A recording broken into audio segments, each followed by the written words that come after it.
aqui, mas tá bom. Eu não esqueci de botar o cabo. O vai no Wi-Fi mesmo, tá ótimo aqui. Pessoal, boa noite a todos. Vamos para a entrevista coletiva pós-jogo. Técnico Zé Ricardo, estamos ao vivo no nosso canal oficial no YouTube. Vamos aqui com... Ninguém está ao vivo mesmo, vai girando a pergunta aí, rapaziada. Zé, boa noite. Primeiro, parabéns pela vitória, né? Queria que você avaliasse tanto a partida quanto as estreias, né? Promover 3 estreias no jogo, não dá para manter a mesma consistência do que vinha jogando, né? Muda muito o time. Boa noite a todos. Bom, verdade, né? A gente aproveitou a oportunidade. Nós temos objetivos dentro da temporada toda, né? E com isso a gente estabeleceu alguns planos para esses jogadores que chegaram depois ou aqueles que infelizmente tiveram algum tipo de contusão e começaram a ficar disponível agora para a gente, coisa de 1 a 2 semanas. Então, eu estou satisfeito pela entrega da equipe. Acho que a gente fez uma boa preparação para essa equipe. Logo após o jogo de sábado, a gente começou a trabalhar com os detalhes em cima do adversário, a estratégia, os movimentos, que a gente precisava entender onde eram os espaços. Um jogo difícil, apesar da equipe do Rondon Lopes estar jogando fora de casa, mostrou uma equipe muito corajosa. Fiz questão pessoalmente de ir ao vestiário, dar um abraço no Luciano, parabenizá-lo. Não à toa terminar a primeira fase do seu campeonato com 4 ou 5 pontos à frente do maior favorito de Mato Grosso, que é o Cuiabá. E as estreias, eu acho que a gente é muito cedo para fazer qualquer tipo de cobrança, né, e de qualquer tipo de avaliação. São 2 jogadores que têm muito ainda a crescer. Ângelo, por pouco nem vinha para o jogo, né? Provavelmente se o Breno tivesse em condição, a gente ia dar mais tempo de preparação para o Ângelo, para que ele pudesse estrear talvez no domingo, mas ele se colocou em disponibilidade para nós, treinou bem, mas a preocupação era o tempo apenas que a gente poderia aproveitar. A gente entendia que 30 minutos era um bom tempo, e assim foi feito. Acho que é um jogador com uma característica bem marcante, né? Que pode trazer boas opções para a gente, né? Um jogador que segura muito bem a bola, dá uma acalmada, deixa o time aproximar, e com isso eu acho que ele fez o papel dele também. Ian, naturalmente, um pouco mais ansioso, mas participou, fez aquilo que eu pedi, de ajudar o Wellington um pouquinho na construção, sem a bola, alinhar com ele, fazendo 2 homens e ajudando a bola parada, e além disso, quando tivesse oportunidade, de chegar à frente, porque ele tem isso como a sua principal característica. Então, feliz pela vitória, pelo comprometimento da nossa equipe, mas já pensando, celebrar hoje, mas amanhã de manhã já pensando no adversário de domingo, para a gente poder tentar dar seguimento também no nosso campeonato local. Humberto Castro para PUC TV e Rádio Difusora, professor Zé Ricardo. Essa estratégia para o jogo de hoje, metade do time sendo poupado, é pelo resultado passado contra o Goiânia, que empatou, o Goiás vai precisar vencer e fazer uma grande atuação, ou alguns jogadores precisavam mesmo desse descanso? Não, a gente já tinha como planificação da rodagem. Eu acho que o Goiás hoje tem um elenco muito homogêneo, às vezes um pouco melhor naquela partida, outro com uma característica mais específica, mas não vejo grandes diferença quando você alinha ou espelha jogador por jogador na posição. Acabei até esquecendo de falar do Martin Rê, fez uma boa estreia. É um jogador com uma característica bem uruguaia, né, bem duro nos confrontos, acabou tomando um cartão amarelo. Pela característica do ataque do Rondonópolis, que é de muita velocidade, a gente entendia que isso levaria um risco para o segundo tempo, até porque a gente queria continuar marcando alto, e isso exporia ele no 1 contra 1. Então, felizmente só conseguiu jogar 45 minutos, mas eu fiquei satisfeito com ele também. E na questão dos atletas que acabaram entrando, você vê que a gente usou alguns critérios, né? Tirando o Tadeu, que é uma posição bem específica, aqueles atletas com mais minutagens acabaram ficando de fora, no caso o Ian Souto, Juninho, Alano E quem se recupera muito fácil nesse sentido e acabou ficando de dentro, mesmo com a minutagem um pouco mais alta, foi o próprio Paulo. Mas o Paulo tem uma capacidade muito rápida de recuperação, e a gente entendia que também Matheus, o próprio Johnny, o Martim, que quando ia estrear durante o Goiano, teve o problema da Covid, né? Então acabou ficando de fora também. O Dieguinho, que a gente sabe que pode ser utilizado em várias posições. E o Cris, que vem crescendo muito no dia a dia, né? Um jogador muito técnico, que constrói bastante. A gente entendia que, pela característica do jogo do Rondonópolis também, a gente teria que ter jogadores com boa capacidade de achar passe entre linhas, e o Cris é um jogador que tem essa capacidade também, entendeu bem como é que era o jogo, ao mesmo tempo que a gente segura um pouco o Sander para que ele possa estar 100% no domingo, e acho que isso mostra confiança também para o nosso elenco, entender que isso vai fazer parte também da sequência de campeonato brasileiro, que saiu a tabela hoje, o Goiano, a Copa do Brasil. A gente ainda tem aí a tabela a ser sorteada, a própria Copa Verde que entra também por dentro de algumas rodadas do Campeonato Brasileiro Série B, então é dar confiança a todo elenco, isonomia nas informações, e aí o dia a dia vai mostrando quem é que está mais pronto para jogar. Boa noite, professor Zé Ricardo, Gustavo Ramos da Rádio Bandeirantes. Hoje você começou com o Diego na lateral direito como titular, e é um jogador que já foi muito aproveitado nessa posição em edições de Campeonato Brasileiro. A atuação dele de hoje meio que pavimenta aí um caminho para o Diego retornar à lateral direito para brigar por posição com o Everton. E uma segunda pergunta, me permitindo, por favor, Zé Ricardo. Hoje iniciou 0-0 e em caso de empate haveria pênaltis, a mesma situação que teremos no próximo domingo. Que tipo de lição fica depois dessa vitória sofrida de 2-0 para o jogo do próximo domingo? Obrigado. Bom, primeiro falar sobre o Diego. Desde o início, desde a primeira semana, a gente colocou o Diego como uma possibilidade de ser lateral, né? E ele mesmo já tinha me falado que estaria disponível, né? Pela característica dele, pelo jogo que a gente queria fazer em ataque rápido à linha, um jogador que tem velocidade para buscar as infiltrações, os desmarques, dentro, fora, fora, dentro. A gente entendia que começar ali, até porque o nosso modelo de trabalho era com um lateral um pouco mais avançado, no caso do Everton.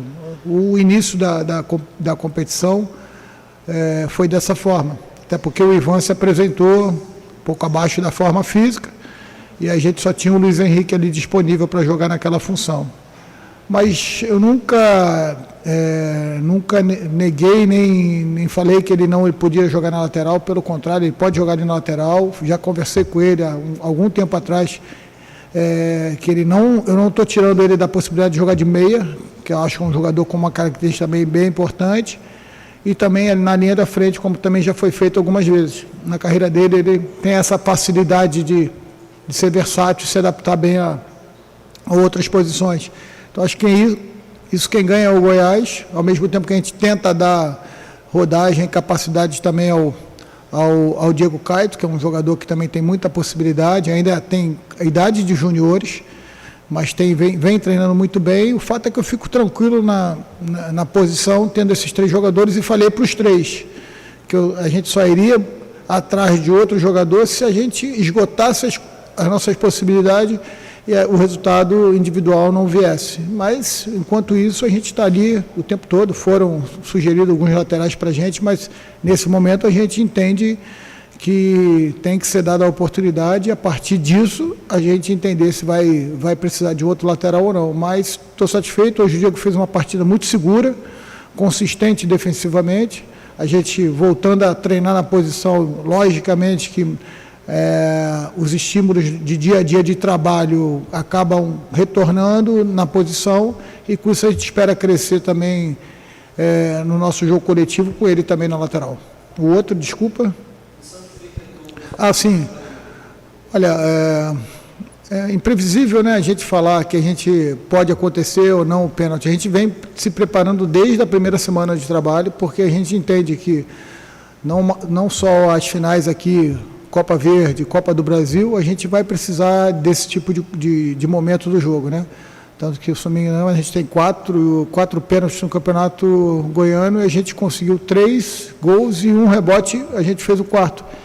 treinamento, repetição, estudo. Hoje a gente tinha mapeado os batedores do União Rondonópolis, caso viesse ter pênalti, a gente tinha assim, os estudos feitos por ele, por nós, pelo departamento, mas a gente espera que não precise, logicamente. Acho que a gente precisa ser mais competente na hora da definição. No jogo passado a gente teve mais de 20 finalizações a gol, só que 4 apenas na direção do alvo. Então, independente dos outros motivos que fizeram o empate acontecer naquela ocasião, a gente precisa ser mais competente. Acho que é o erro que a gente cometeu lá e a gente precisa ser mais competente. Se a gente conseguir ser mais efetivo nesse comportamento final ali, certamente a gente vai chegar com mais perigo e definir melhor. E com isso a gente espera não precisar dos pênaltis, mas se tiver o pênalti no domingo, tenho certeza que a gente vai estar preparado também. Zé Ricardo, André Rodrigues, Band News, Star Esporte, boa noite, professor. E aí, pegando o gancho da Série B do Brasileiro, amanhã, dia 7, fecha a primeira janela aqui no Brasil, e conversando com o Aguinaldo no gramado antes do jogo, ele me revelou que não chega ninguém de hoje para amanhã.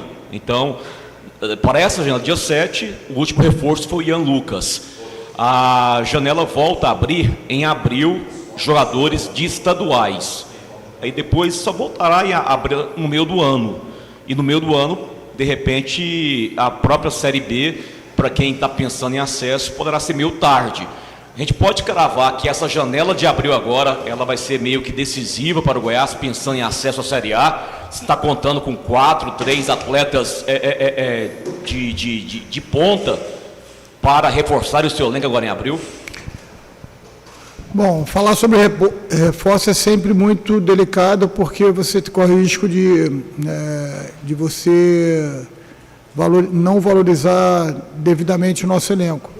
Então, assim, é lógico que a gente está bem atento aí às possibilidades. Durante o dia de ontem e hoje, alguns nomes também surgiram, mas a gente entendia numa avaliação em conjunto com a comissão e com a direção e com o nosso departamento de análise, a gente entendia que tinha soluções dentro de casa. Então, eu confio muito nesse grupo.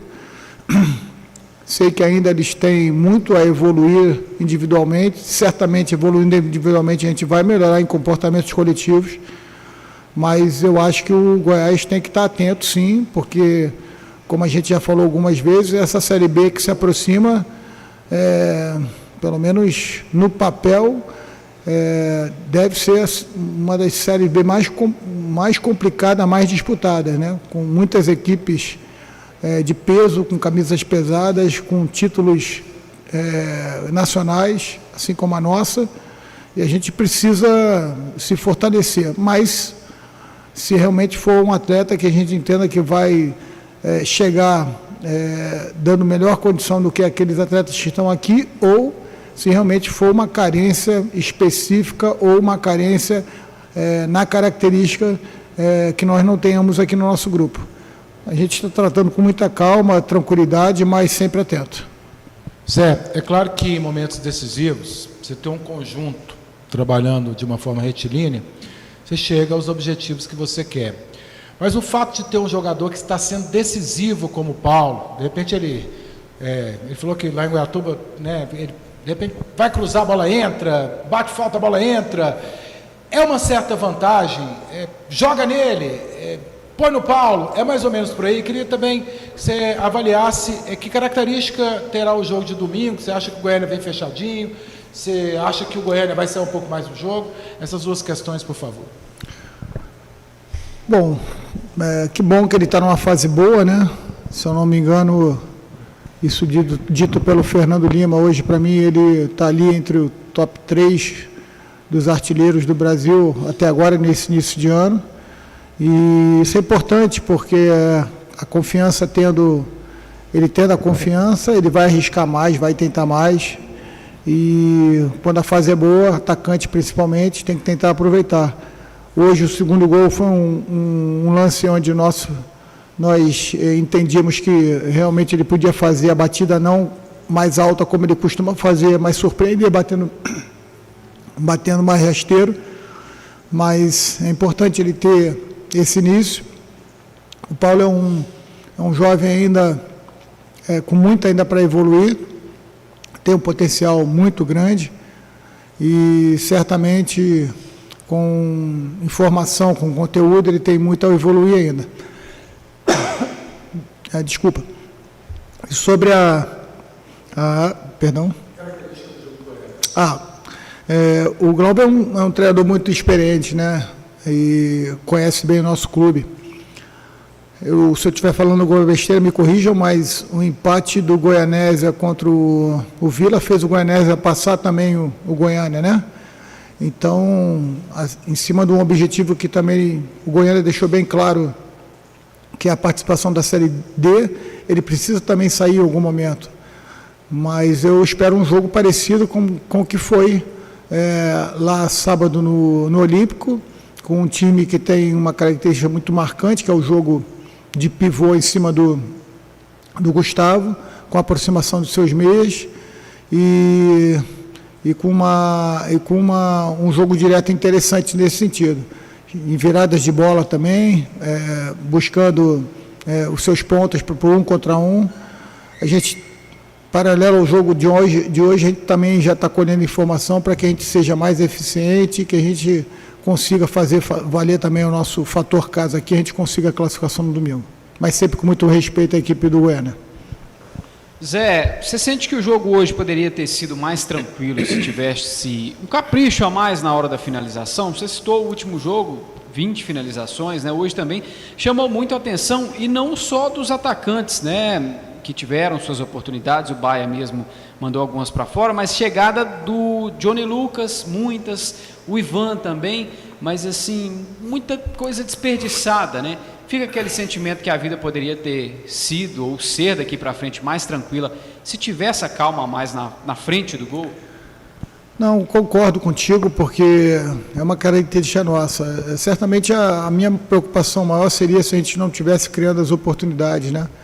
Mas dentro do momento que a gente cria a oportunidade, a gente tem um pouquinho mais de discernimento, às vezes uma assistência, às vezes, ao invés de um cruzamento, por cruzar uma assistência, um passe, né? E a própria finalização, que é o movimento final. Mas eu entendo que, taticamente, a gente se comportou bem na fase ofensiva, com aquilo que a gente planejou para a equipe, e aí, logicamente, que um pouquinho mais de tranquilidade, tirar um pouco a ansiedade. Mas eu acho que, no conjunto, valeu a nossa organização. Hoje eu vi uma equipe bastante organizada, porque eu te falo que a equipe do União Rondonópolis tem uma organização defensiva bem peculiar, onde os seus laterais e zagueiros saem pouco para o confronto, né? Eles guardam muito a linha. Então você tinha que jogar com toques de primeira, na frente da zaga, tentando arrastar seus volantes para o lado do campo, tentando criar o espaço ali no meio, onde aconteceu as finalizações do Ian Lucas, do Ivan Torres e também do Wellington. Aí a gente precisa ter um pouquinho mais de calma para a gente poder finalizar em gol essas chances que nós estamos criando. Mas, como eu falei, pode parecer e soar desculpa, mas não é. A gente ainda está em formação aí, a gente precisa trabalhar momentos específicos, e isso aí é um deles, porque em outros jogos pode fazer muita falta para a gente. Obrigado. Fim da entrevista coletiva, Zé Ricardo. Obrigado aos colegas que participaram aqui. Você, torcedor do Goiás, que acompanhou ao vivo no nosso canal oficial no YouTube. Ótima noite a todos. Fiquem com Deus. Aquele abraço e tudo de bom. Obrigado, gente. Boa noite.